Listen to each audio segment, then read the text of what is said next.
to the cloud.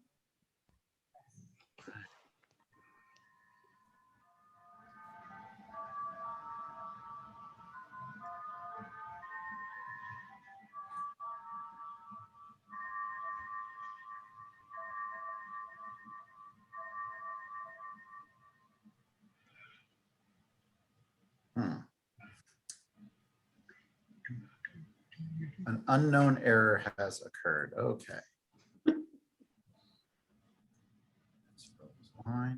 Let's go live. There we go.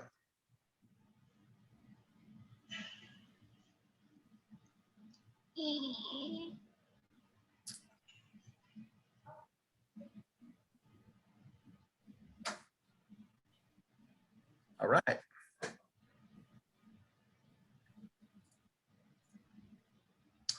Looks like we are officially live. We've got some people already joining us here on the Zoom side of things. Let's let Facebook catch up and then we will get going.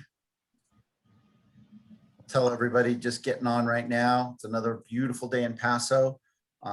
It's been a nice couple of days of having some cooler weather than what we've been having recently, which was really hot weather.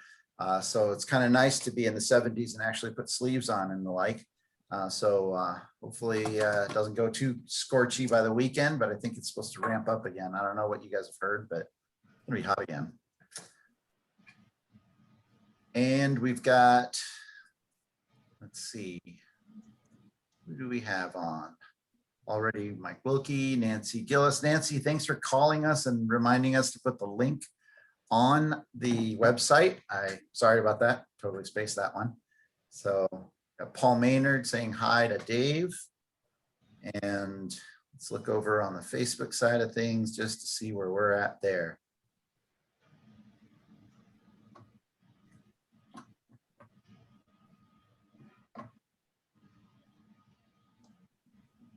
All right. Cool. Steve and Martha Hewitt in Columbus. That's a hot one, huh? And they opened a 16 Anglim Willow Creek District Petite Syrah to enjoy with their barbecued ribs tonight. Sweet. Steve, what do you know about that one? What do you remember? I don't remember anything from 2016. That was a long time ago. Well, technically, I suppose that was the last year of the drought that now we're in another one. So that's really fun. But that was a decent rain year. I remember that. Yeah. So, and 1 year does not a drought make. So no. Don't go there. Exactly. Yes, you're right. You're right. I know that they're starting to, everybody's starting to claim and worry about drought again, but I guess we'll have to see after this winter. So, but yes, and yes, from the before times. That's funny. Right on. Well, all right. Thanks everyone for joining us. We've got a little crew over there now viewing on the Facebook side of things. And so appreciate everybody tuning in to another Paso Wine Hour. I'm Chris Toronto with the Paso Robles Wine Country Alliance. And today we are talking about classic Paso Robles. We've got some fun guests that have not been, well, actually Steve's been on, but Steve, we'll get to that. Steve makes wine for a few other brands and people and clients and the like. And I think Steve was on representing Bovino already, but now we've got him on for his brand. I want to quickly go around the room here to let everybody say hello and introduce who they are and their brand. So Cathy, let me start with you. Hi, I'm Cathy. I'm assistant winemaker for Fratelli Parata off West Paso Robles off of 46 West. Cool, excellent. You're down off of like Live Oak Road, is that right? Arbor Road. Arbor Road, that's right. Yeah. So a neat little dirt road there just behind Windward, in case you didn't know. Dave Caparone, Caparone Winery. Yeah, I'm Dave Caparone. Our winery is out on San Marcos Road, sort of in the northwest part of town. Cool, excellent. And you've been out there quite so many years. We're going to get to that here in just a little bit, but I'll tell you, if you're going out to their place, it is so kind of non-conspicuous. You could miss it if you don't really see it, but once you get there, you know you're there. So right on. Steve Anglim. Welcome. Hey, I'm Steve Anglim. I make wines from various West Side Paso vineyards. We left our tasting room of 15 years downtown a few years ago, moved out just west of Tin City on Ramada Drive. Excellent. Very cool. Great location over there next to a few other, like a brewery. You've got a distillery next to you, another winery. It's a burgeoning little hub of a place now, huh? Yes. Yeah. We like to say we're on the west side of Tin City. So we're on the cool side of Tin City. That's pretty cool. I heard somebody once call it Tin County. And so I guess, there's that too, as you're over there on the edge. But that's funny. So today we're talking classic Paso Robles. And what do we mean by that? Well, we've got a few brands here that they've been around really for a very long time here in Paso Robles, if you can believe it. And yet they kind of fly a little under the radar. They've got really strong followings of their brands from their wine club, and from whether they're in distribution or not. Even that can be really kind of choice as to where they are with placements. And they just are part of that whole backbone of Paso, as they've been here for so very long, and whether growing up in the region or just having such an impact on this region and maybe even California in general. We've got Fratelli Parada, who is the number 12 winery. So yes, at some point in time, this is what everybody needs to hear here. At some point in time, we actually had wineries, as they became a winery in Paso, they actually got a number. They actually were like, which number winery were you, and somewhere around like 100 or so, that somehow stopped. And I don't know if it was with our organization, or if necessarily if it was like California ABC, or who was really determining that. It was prior to my time here, and I've been here for 14 years. But yes, we somehow stopped that process, and now it's just another winery, another winery. These days we say we have over 200 wineries, because there's a lot of bonds and a lot of brands out there. But yes, we have Fratelli Parada. I digressed. Number 12. We've got Dave Caparone. Caparone Winery was number 6. The wineries prior to Caparone, I don't think are really actually in operation, but we're going to get to that here in a second, because I think Caparone might be one of, if not the oldest, still in continuous operation under the same name of all of the wineries in Paso. And then Steve Anglim Winery was number 68. And also one of the first to be downtown, I think, if I remember. There were a couple downtown, they closed. We were the first to kind of start the trend. Okay. So it was apparently a good idea, because now there's 40 of them, I think. There's a ton of wineries downtown, and it's the coolest thing now, besides Tin City and Tin County and wherever else when you want to go to a kind of a hub. I want to start though with Cathy. I visited Cathy the other day out at Fratelli Parada and learned a bunch of really interesting, cool stuff.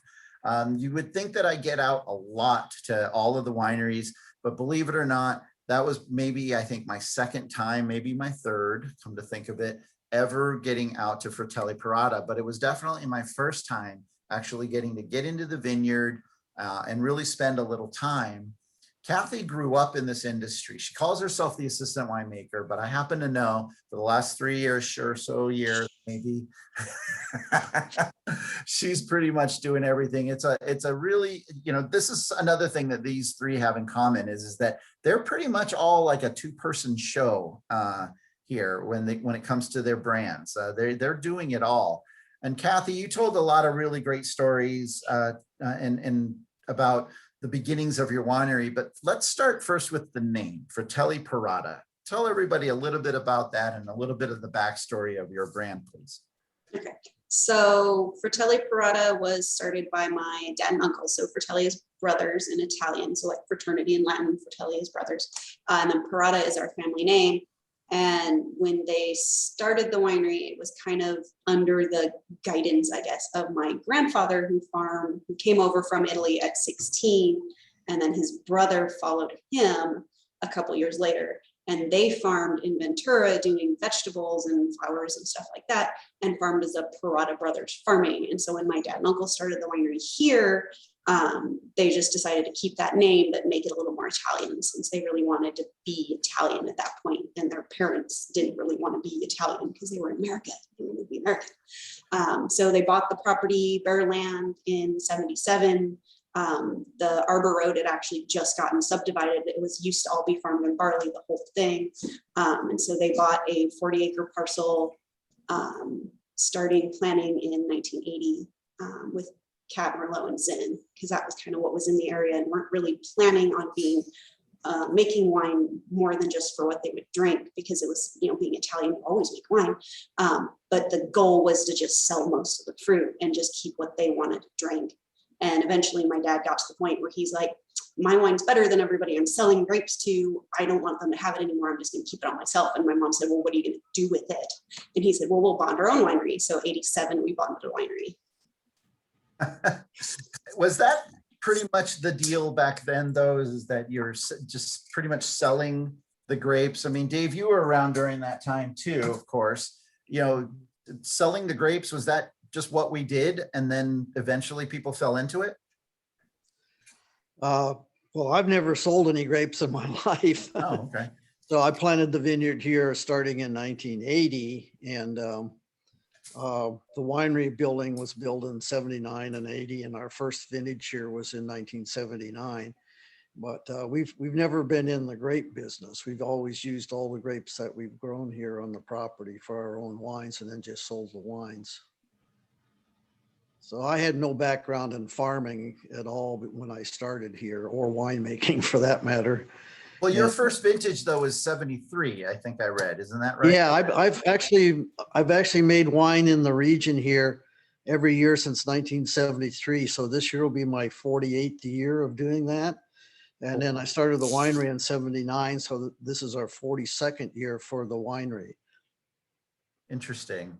And so over the time, and Mark your son had prepped me on this one, and I'm very curious as to how you've seen Paso grow over these years. I mean, 73, you were making wine. To 79, you started. I mean, things have really drastically changed. I want to hear a little bit of your thoughts and views on You know, what it was like early on. Yeah. Well, I think when I first started making wine here in 73, this was an extremely new viticultural area. It really wasn't thought of such of being a viticultural area. It certainly didn't have any traditions, and there was a handful of people that were getting started here and introducing some new grape varieties and more modern winemaking methods. I think the real pioneer in that regard was Dr. Hoffman. And you know, planting some new varieties here and doing modern winemaking. And then he also brought in a very well-known winemaker from Napa Valley as a consultant, and kind of got started in the right direction. But I think in those years, nobody really knew what the outcome was going to be, whether we could make high quality wines here, and then if we could, would anybody buy them? You know, so that was still somewhat of a mystery. But my approach to it was just kind of more intellectual. I was doing it for my own, out of my own curiosity, and just learning on my own. So. And you weren't necessarily trained in this, right? No, I've never had any training in winemaking. I didn't take it in school or grape growing. I never worked for a winery or vineyard. I never had a mentor or a consultant of any kind. I just followed my own instincts and my own curiosities, and got to where I am, I guess. There's quite a bit on Dave Caparone. If you, we've had Libby Agron on the show before, who wrote this book all about the history of wine in our region. But if you have a look at one of these, you'll see a little bit about Dave. But you can also go to their website, and that's I read that earlier today, and got to know a little bit of their history. I've also actually, if you go to Fratelli Parata, they've documented their history really well as well on their website. Steve, when you got here, did you go to these guys? Did you go and visit Fratelli Parata at all back in 02? And or even before, or even Caparone, to see what wine was kind of about in Paso? Yes, I remember the Alianico from long ago. We went all over multiple ABAs before we decided to move to Paso Robles. And the beautiful thing about Paso Robles when we got here is it was just this very warm, friendly place. Everything was handshakes, everything was casual. Most of the growers wanted to be growers, and most of the growers thought the winemakers were foolish for thinking they could start wineries in Paso Robles. At that time, I would say at least 90% of the fruit was leaving the area and going somewhere else. Yeah, yeah, exactly. And, you know, we used to say that a lot too. Even when I started, we used to say something around 50% of the fruit was actually leaving Paso. I think a great majority of that has really slowed down, or at least anything that is leaving is almost specially planted to leave by brands maybe that are found out of the area. But Steve, you source from all over. You even source from out of the area these days. And so you've been, I should backtrack a little bit.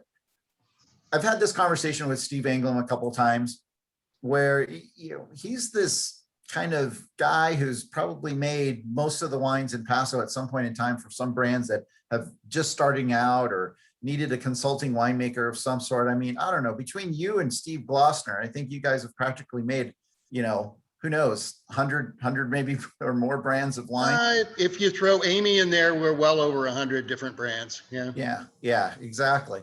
So how did you end up doing that? Before we get into the Anglim, more of the Anglim story, I mean, tell everybody, how did that start out? Well, the one thing when you start a small winery, you're making these little 1, 2, 3 ton ferments. And like Dave, I didn't have a lot of experience. I was a home winemaker for 10 years, but that's a whole different game. So when you start, you realize you're only getting, 3 or 4 times a year to learn this process. So one of my, I don't know if it was a good idea or not, was to try to expand that to get access to making more wines, more different wines at different places and different styles.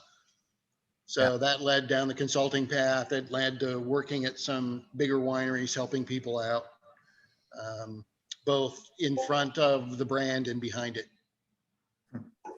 And then as Anglim as a brand, I think we talked about you being downtown. I remember when I came to Paso, your tasting room was there at the train station, which seemed like one of the loneliest places of Paso at that time. But I remember walking into your tasting room and it being very busy.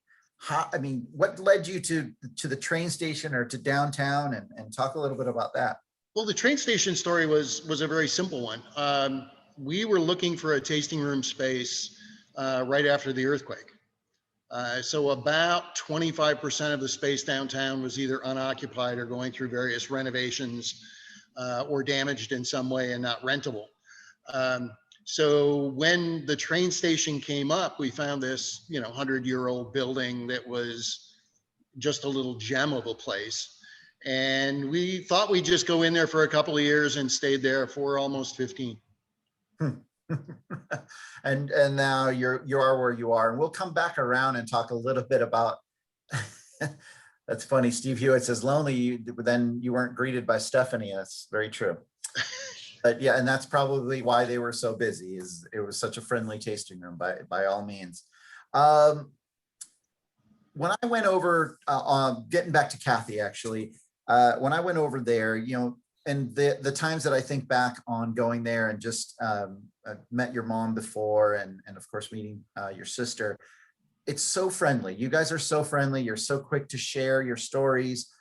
You've got, we're going to talk about labels here in a bit, but this mural that tells your family story as well. And then your mom also pulled out this thing, and I meant to scan it ahead of time, but I want to put this up on the screen here.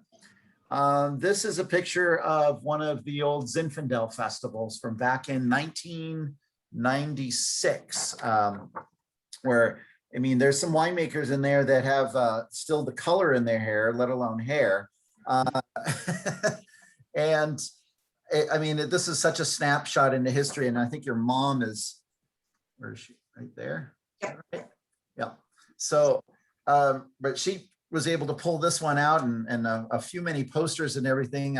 But it's been such a family endeavor there, and you guys are so friendly. I think that's probably what attracts so many people to you when they come to visit. Yeah, we really try and take that Italian approach where when you visit and you're sharing your time with us, we want to, make you feel at home. So we really try and have that warm, welcoming, kind of invite you into our family for a while. So we try and, be happy. Yeah, Everybody's and happy. when your dad and your uncle got started, some of their clippings, tell me about a little bit about that. I think it came from the Caparone vineyard. We made Nebiolo for 10 years and our initial cuttings came from Dave.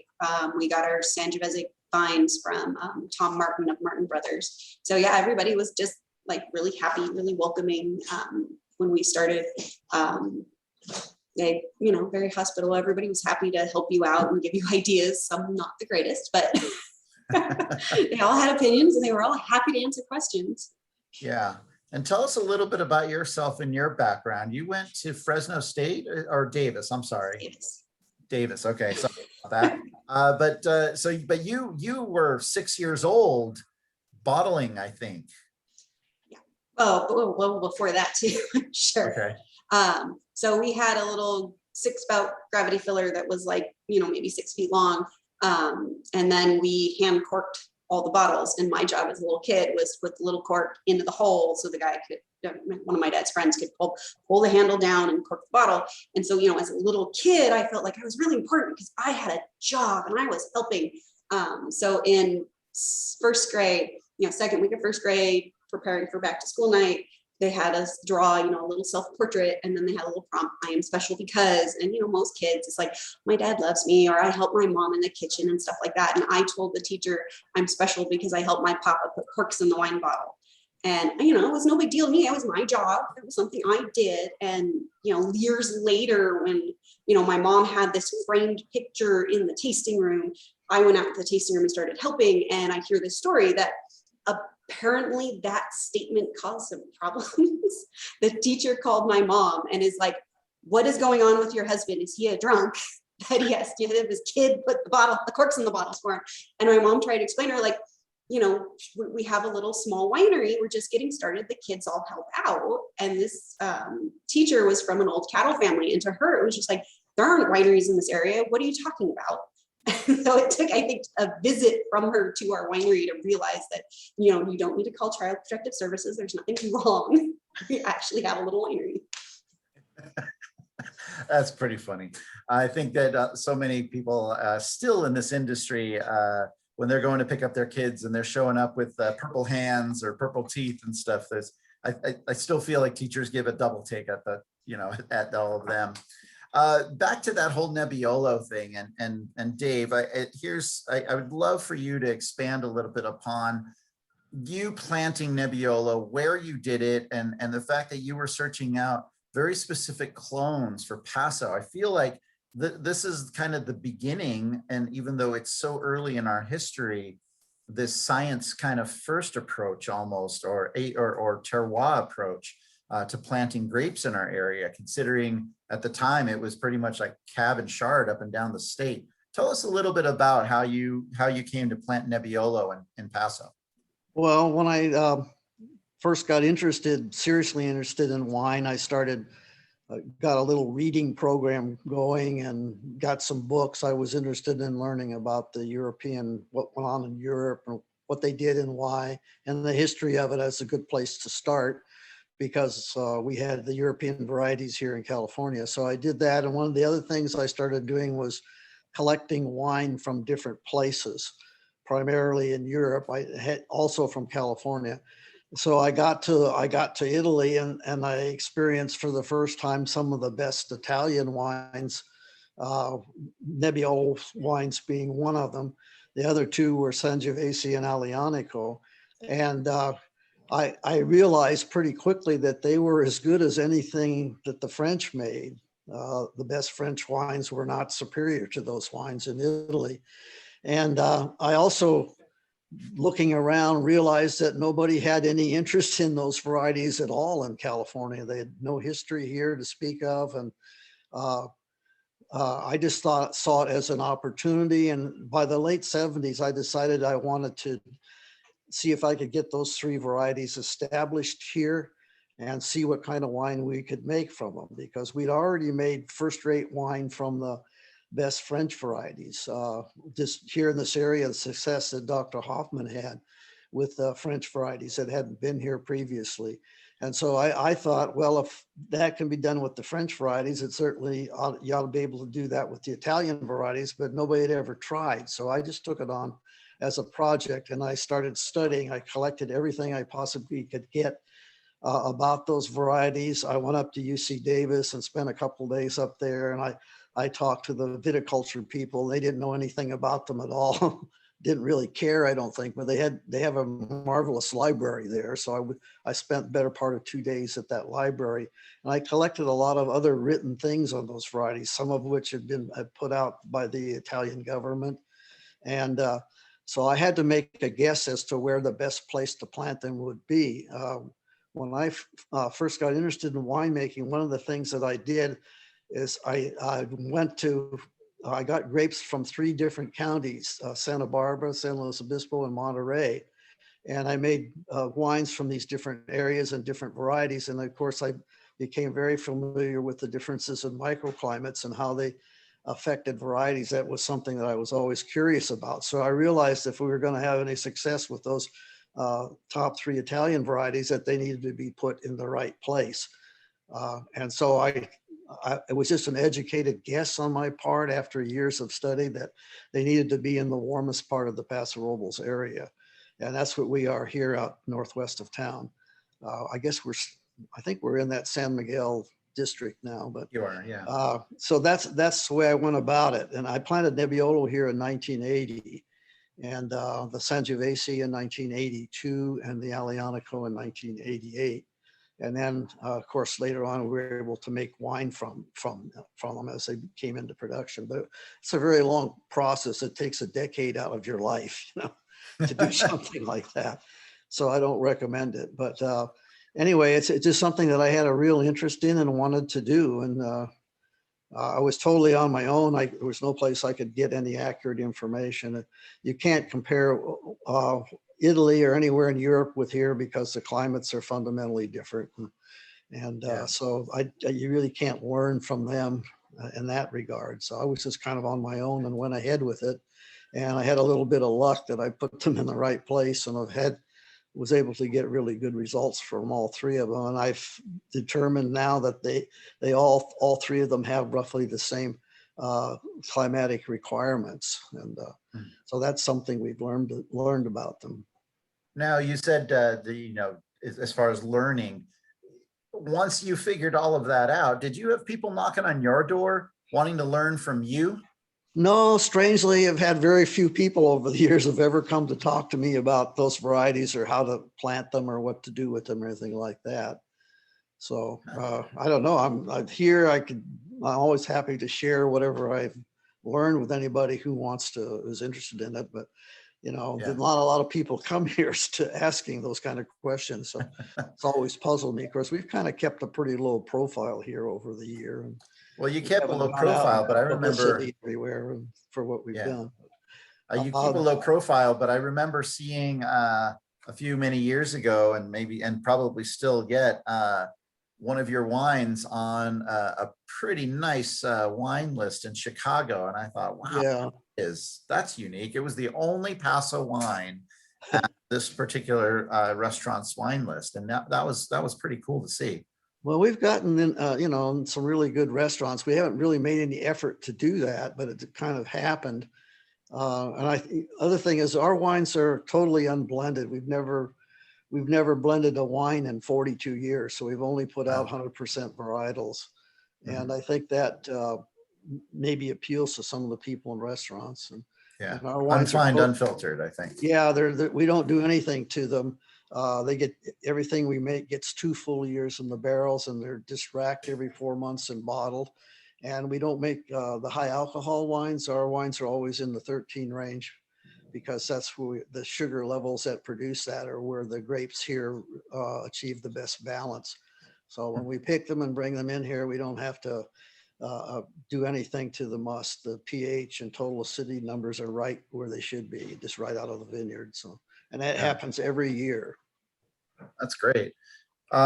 Steve, when I think of you, I think of you as kind of a Rhone guy.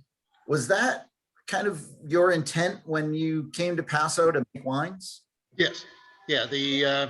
We looked up and down the west coast of the United States, and kind of came to the conclusion the world didn't need another, Cab Chard or Pinot Noir. And when we centered on Rhones, it was either Santa Barbara County, Paso, or Washington State. I took my wife up to Washington State, and she said, "Oh, heck no. It's kind of desolate up there in eastern Washington." And Santa Barbara was Santa Barbara. So we tried Paso. We kind of picked this place and kind of been doing Rhones, mostly Rhones from the beginning.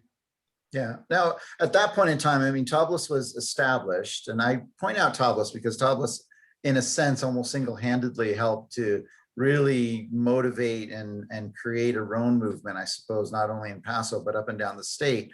But they were pretty still not new. I mean, I think their first vintage was 96, 98, maybe. But you were kind of one of the first Rhone guys, though, too, in Paso. I mean, truly.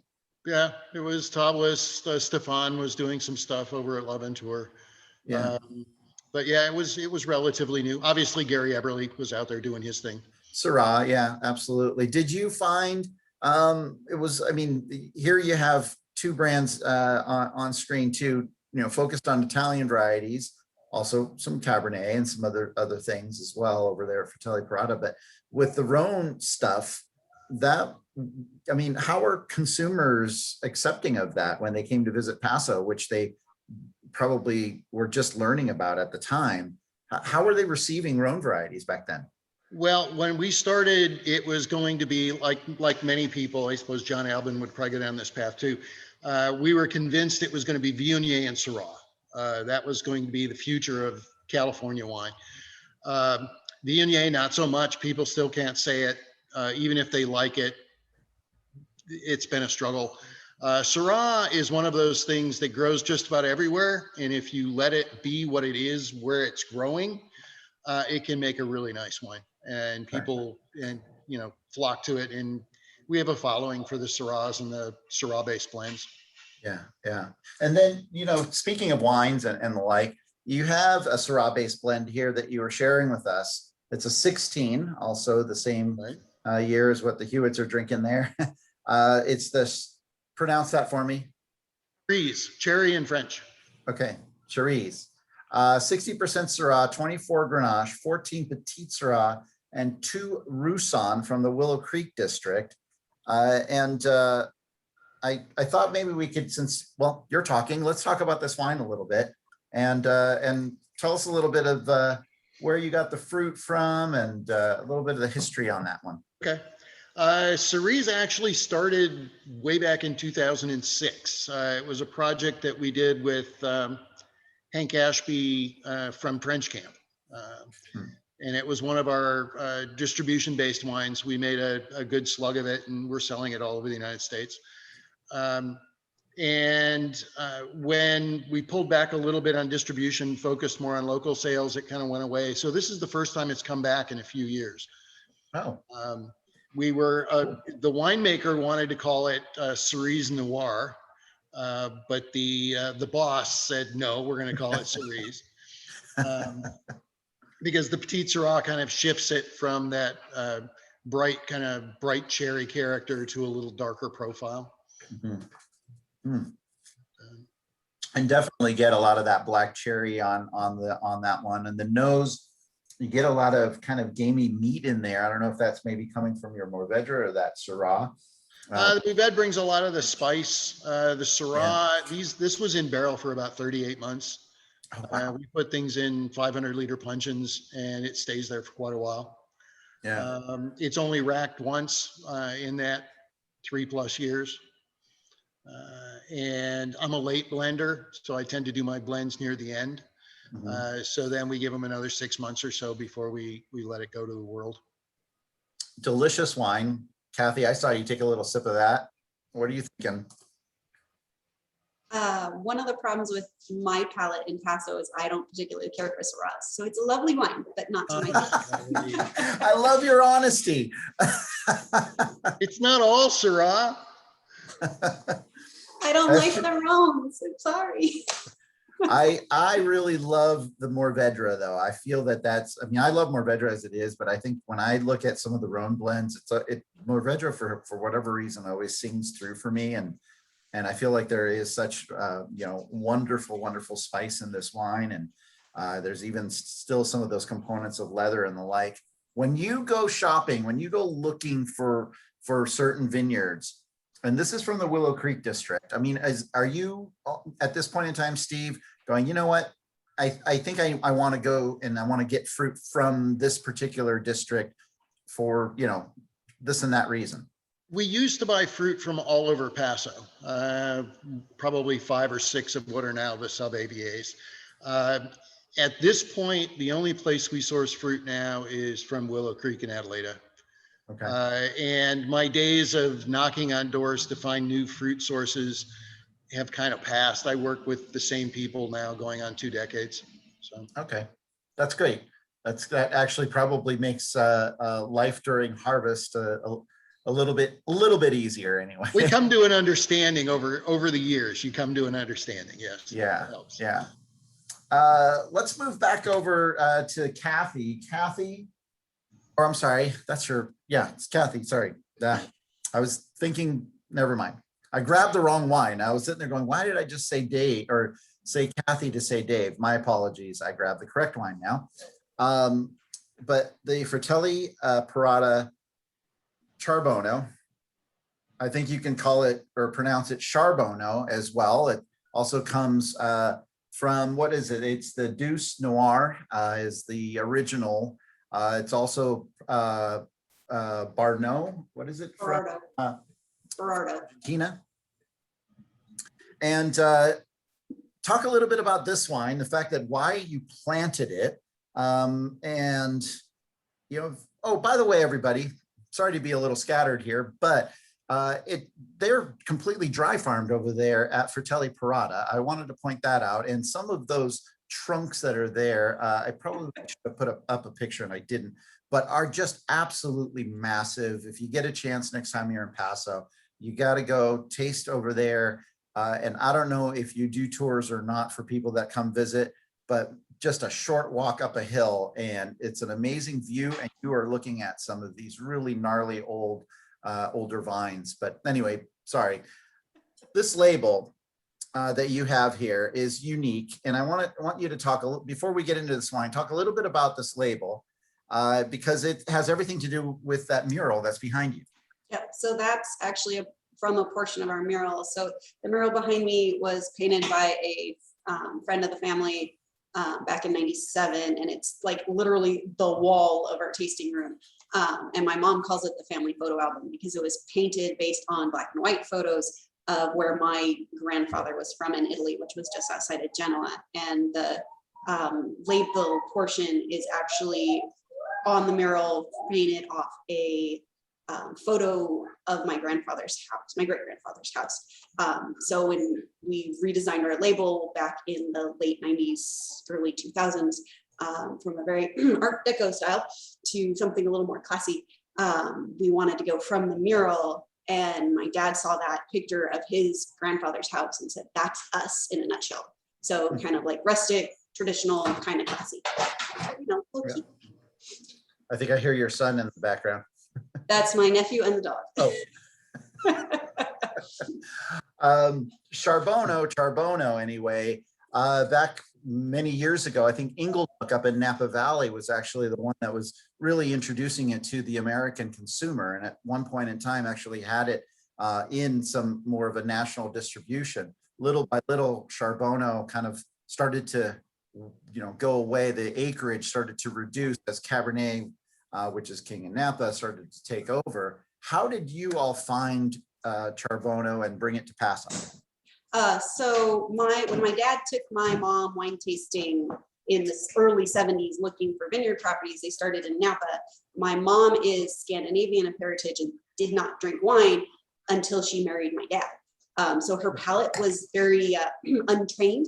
So drinking all these big heavy cabs, she just wasn't really liking them. And so they actually tasted at Anglim Winery and had a Carbono. And my mom said, this is the first wine I actually like. And so when we were looking to kind of switch from making a lot of cab to making more of the Italian styles, we were looking at what cuttings we could get from nurseries, and Carbono was one of them. And my mom told my dad, you will plant this for me. So we started doing Carbono. Well, that's a good husband right there. How many acres do you have? About 2. Oh, okay. Yeah. Well, some of the things I've been reading is like there's only maybe somewhere around 80 acres total in the entire state, including Napa. And I don't even think they know maybe of your 2 acres, but other brands in town that include Pear Valley. Who are the other ones you told me actually? Oh, I know Pear Valley and Castora do it in Paso. There are a handful up in Napa, but not that many. Yeah. So I know a few up there, yeah, that do, but Castoro was another one that has it here. Dave, did you ever play around with Charbonneau or anything? No, the 3 Italian varieties that I decided to work with kept me pretty busy. And when I started the winery, of course, I didn't have any of that in production. So the first years that I had the winery, I made Cabernet, Merlot, and Zinfandel. And it wasn't until the mid 80s that I started getting, the Italian varieties to actually make wine from. And so that's what I did. My first wine that I made here in 1979 was the Cabernet. And in 1980, I added a Templeton Merlot, which may have been the first Merlot from this region. And I put Templeton on the label so people would know where it came from. Interesting. Although I had a lot of advice to the contrary, but I went ahead and did it anyway. So, and I put vineyard designations or area designations on every single bottle of wine I produced for 42 years. So they all, you can look at the labels and you'll know where they came from. Yeah, it's such a unique variety. Look at Cathy. Tell us a little bit about this wine. Tell us what are we getting out of this wine when we're smelling and drinking and enjoying it? So it's a very unusual wine, and I think that's why it hasn't really caught on, but it definitely has a following. It's a little more delicate and silky, tends to run kind of plum fig and a little of that savory herb character. But it just pairs so well with garlic, but it's kind of that light, delicate, easy, good acid, good flavor, really nice body, but it's just really easy to drink. So for me, it's kind of like a step up from a Pinot Noir. So I love it with fish, but the one caveat is it's Italian. It wants garlic in your food. So you have to cook with garlic with it. That's so true when it comes to Italian wines. You do often think garlic, right? And growing up in an Italian family, I do recall that a lot. Steve, are you liking this wine? What are you thinking? You're not going to do the Cathy line where I don't think I really like it. Well, no, it's very bright, very vibrant. I agree with the Pinot Noir. It's kind of a very lively version of a Pinot Noir. It's very interesting. And I was reading up on it a little bit, and it has in the past been confused with Pinot, as a matter of fact. Mm-hmm. When you look at the grape, though, is it similar to Pinot? I mean, does it have any similarities there? Berry size wise, it is one of those larger bunch varieties. The skins, though, are really dark, and that's what gives it that really rich, inky color. But it doesn't pass on like tannin like you would expect from the color wise of the skins. It's just real light and easy. Interesting. Delicious wine, and thank you for sharing that. How many cases do you make of this, since you have 2 acres? It is rather productive. So we normally do around 180 cases of it. Of course, with the drought lately, it's definitely down, but that's part of the dry farming is you vary year to year.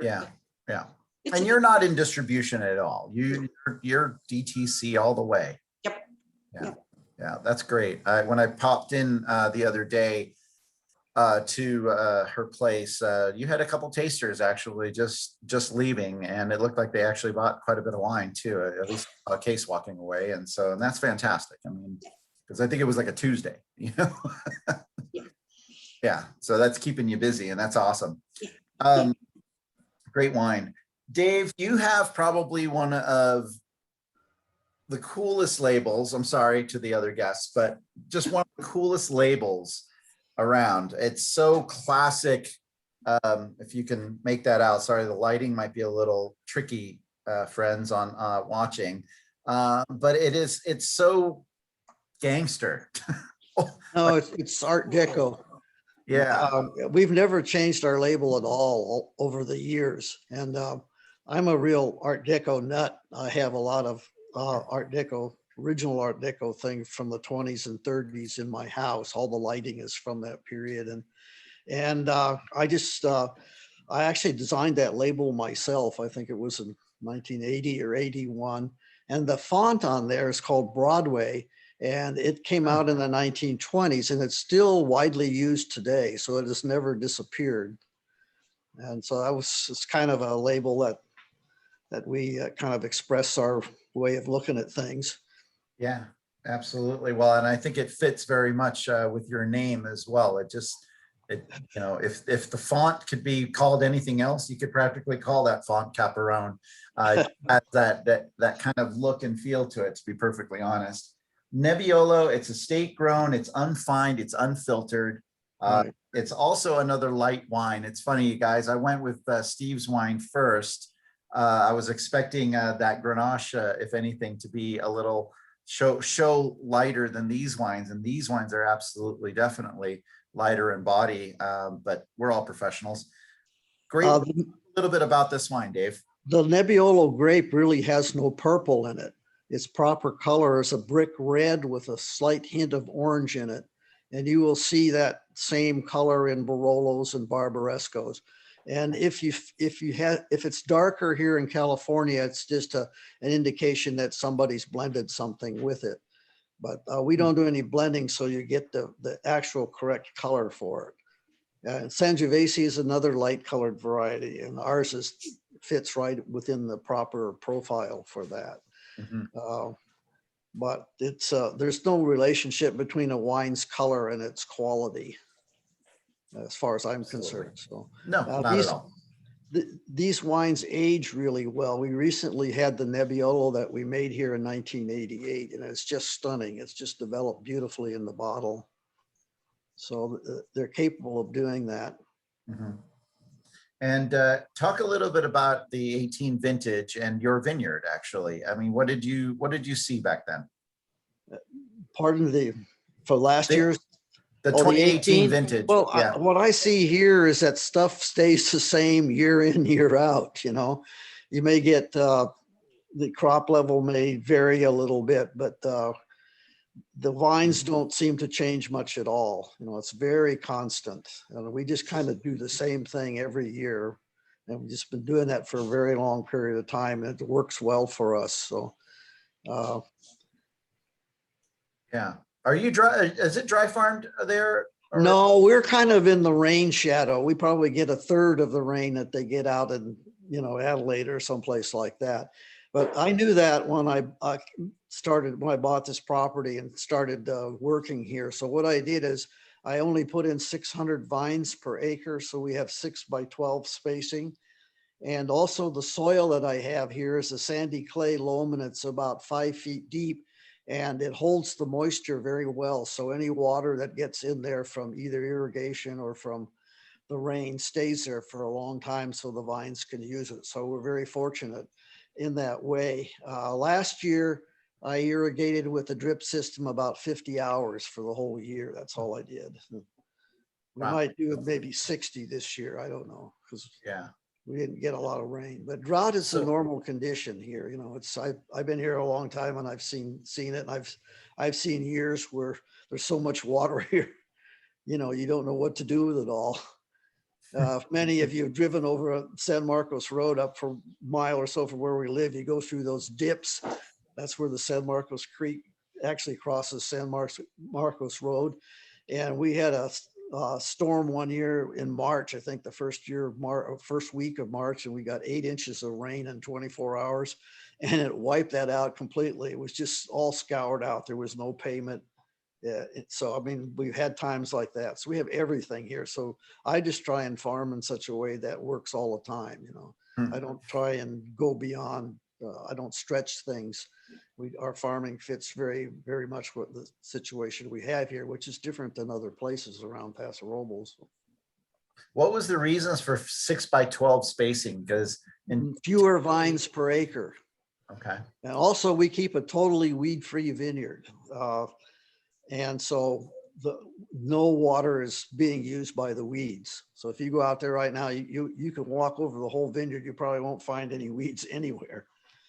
And I do that mainly by disking. I usually disc a couple times a year. yeah, But it's a question of when to do it and how to do it. And if you do it, then you can keep all the weeds out of your vineyard, which is not common in vineyards, as you probably well know. So I think that reduces the need for water quite a bit. yeah, yeah. It allows the vines to do their own work. And plus, I think you have a little bit of deep down some of that calcareous soil in some parts of your vineyard. Yeah, there's the soil here is a mixed alluvial soil. It has both igneous and sedimentary rocks in it. So it's a good grape soil. Yeah. Everything ripens fully here every year.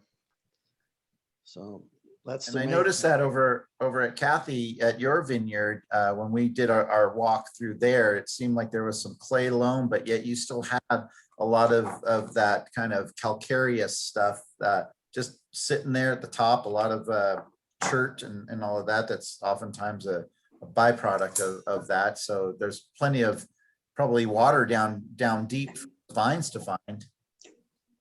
Yeah, it's a good mix of soil, mostly that kind of clay loam. So it's good water holding potential. And you can always see kind of where the soil structure changes because the vines will suffer a little more or they'll do a little better. But they definitely go deep. That's part of the dry farming is you don't know, here we usually average 20 inches of rain. So they really don't need supplemental irrigation most years. And then even when you have a kind of a stingy year on rainfall, there's usually enough water in the water table that they're okay. You can't ask as much of them with the dry farming, but you know, they make really nice wines that way. So we're really happy with it. But again, yeah, no weeds in the vineyard.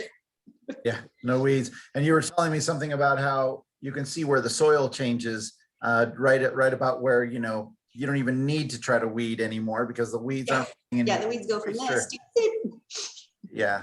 Steve, did you ever think about planting? And if you did, where were you wanting to plant?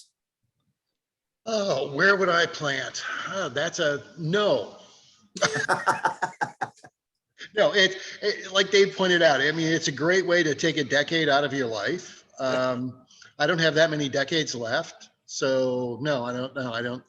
The idea of at this point trying to plant a vineyard and build a program just seems it seems foolish.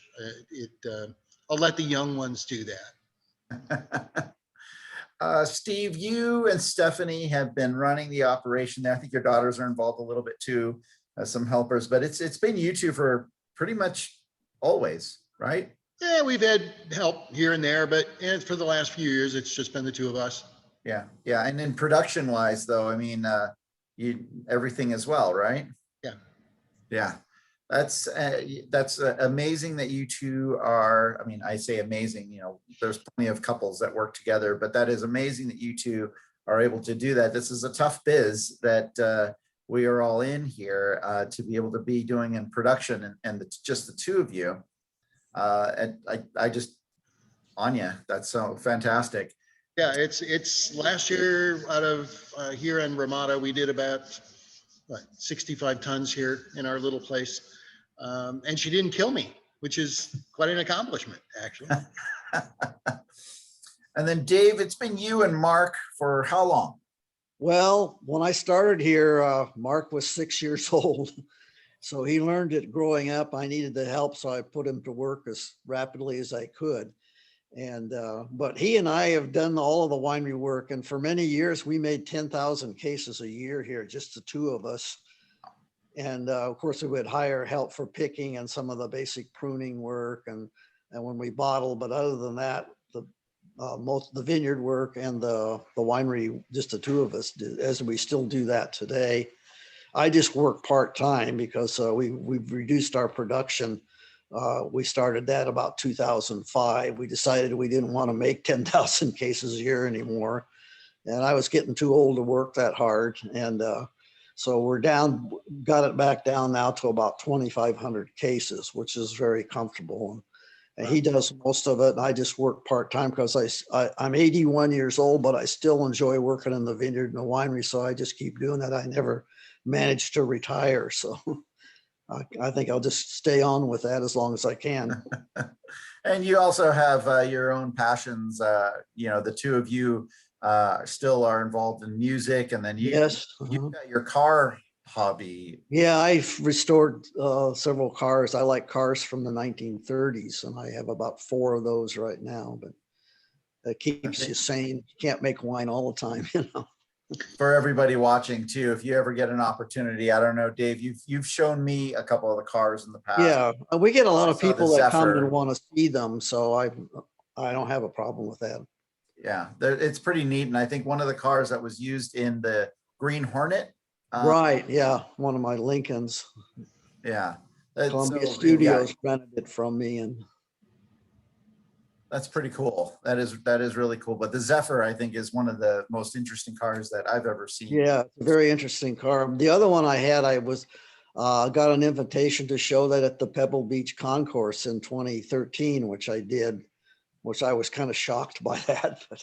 But they were featuring Lincoln that year, and somebody had seen it someplace, and well, that was a really neat experience. My wife and I went up there for several days, but I didn't want to come home. We got all this free gourmet food and gifts, so I wasn't used to that. But I actually drove it up there. I didn't put it on a trailer or anything. So. Oh, wow, that's pretty. And that's actually kind of funny, considering Pebble Beach also is the site of the Pebble Beach Food and Wine event, and but you roll up there in the car and get treated like a king, and so it's a funny, Well, I didn't realize everybody was trailing, used trailers to bring them in there. They come from all over the world, literally. And so I just drove it up there and parked it at the motel. And I didn't see any other old cars. I thought maybe I had the wrong days or something, But that was a really good experience. So that's pretty funny. Cathy, it's your dad still is there. He's still a part of it. Your mom, she's kind of more hospitality, shows up, I guess, when she's wanting to, but it's really you and your sister, right? Yeah, they've tried to step back and let us do it, but they have a hard time with it. My dad still goes out in the vineyard every day and putters around and does a bunch of stuff, just can't not do it. And then my mom's always like, well, who was that came in? Oh, well, why didn't you tell me? I would have come out and talked to him. And it's like, Mom, and then you would have been out there all day, and you're not supposed to do that anymore. So we try, Joanne and I take over more or less and do handle all the aspects of it. I like one of the things you told me the other day, that for every bottle sold, you've probably met that person that you sold that bottle to. That somebody has a Fratelli Parata wine, you sold it to them.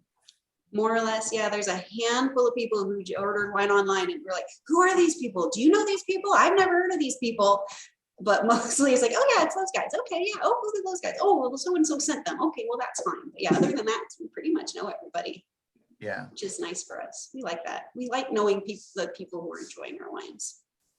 I love the connections that these 3 brands have, and the fact that they are such small operations that are really pretty much 2-person operations, and that you can still find that here in Paso, and you can find such really delicious, honest, good, fresh wines from these small brands that are just, I mean, amazing. You've got to seek them out.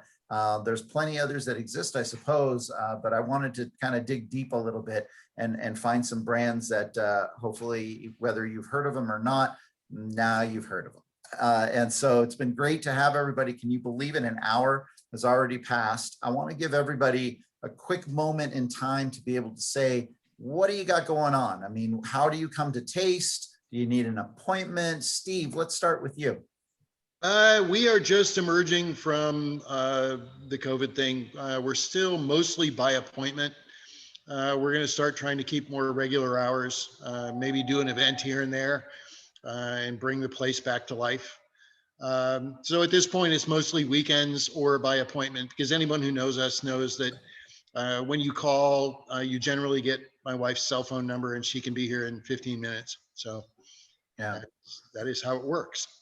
Now, are you trying, you have a little bit of distribution though. I mean, what's your total case production and what gets out there?